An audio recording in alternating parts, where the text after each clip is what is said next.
Everybody, welcome back to This Random Journey. Today is day 28, I believe, of our book a week challenge. I hope you guys are enjoying it. I just finished The Atomic Habits by James Clear, and I read 2 chapters today, 19 and 20. So I'm going to be going over chapters 19 and 20 in Atomic Habits really quick for you guys. So chapter 19's title was The Goldilocks Rule, How to Stay Motivated in Life and Work. He gave the story of Steve Martin, and basically Steve Martin is a comedian, and he went through a period of time where he was developing his skill of being comedic. I think that's the right word.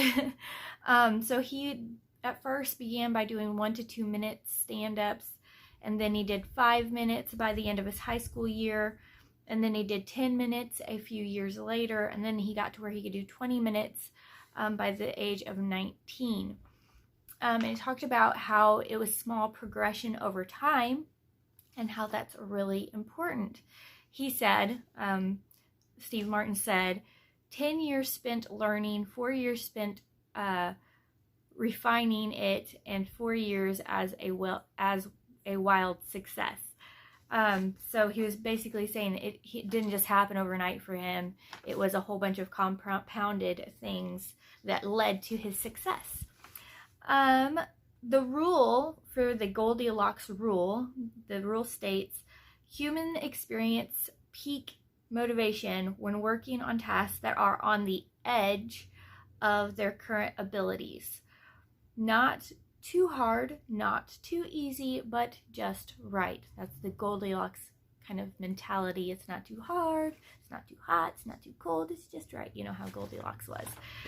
So basically you always want to teeter on that point where it's a little bit harder than what you want to do, but it's not, or and the opposite is not so easy that, you know, it doesn't even matter if I'm doing it or not.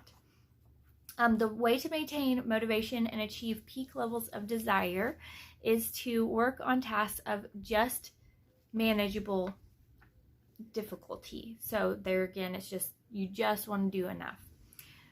Make it easy, but he said, so, you know, there was the concept of making everything, all your habits easy, but he said once you achieve the habit, then you also have to make sure that you are continuing to advance in some sort of a small way, because otherwise you're going to become stagnant, and you don't want to become stagnant in your life. So you got to continue to strive to be a little bit better. And the next section in this chapter was how to stay focused when you get bored working on your goals. It says the greatest threat to success is not failure, but boredom. And that's really true. I think that, you know, I'll get bored a lot of times with something I'm doing, and I'll want to just stop doing it because it's bored. And I didn't realize that that's just what's kind of holding me back from doing some of the things that I want to do. So that was kind of an eye-opener for me. Talked about variable reward and how you need to do a 50-50 split is like the sweet spot, according to researchers, versus success versus failure. You don't want to just succeed all the time, otherwise it will just become boring. But you need to set it up to where you're at least failing 50% of the time in order to see real progress towards whatever goals you're trying to set for yourself. If you're not seeing the 50% failure rate, then you're not trying to do new and harder things. You're not at that difficulty level that you need to be at to grow. You have to fall in love with boredom. So that's really the only way to look at it. He said you have to fall in love with boredom. You're not going to always feel like getting up and going to the gym. You're not going to always feel like writing the next article. You're never going to feel like, not always feel like doing whatever it is you're doing. You're going to get in a rut. You're going to feel bored. He said even top athletes feel bored when they're repping something out, like at the gym. He's like, they don't always feel pumped and revved up and all that kind of stuff. So he says you have to fall in love with being bored, and you have to still press forward even if you're bored. So that was really an important key point. And then when a habit is important to you, you have to be willing to stick to it in any mood. And that goes right back to, even if you don't feel like it, just do it. Chapter 20, moving on. The downside of creating good habits. The downside to creating good habits. I didn't know there would be a downside to creating a good habit, but apparently there was. Habits are necessary, but not sufficient for mastery. And so he talked about how we can get to this point with our habits that it just comes so naturally that we don't mind the little mistakes that we make, like because we are just kind of on autopilot. And so we don't try to attain or try to build upon or get better at the skill that we now have a habit formed in.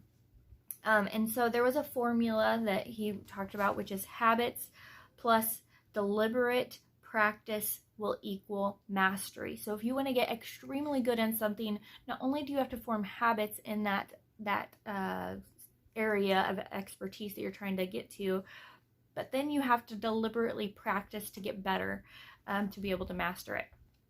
It says mastery is the process of narrowing your focus to a tiny element of success, repeating it until you have internalized the skill, and then using this new habit as the foundation to advance to the next frontier of your development.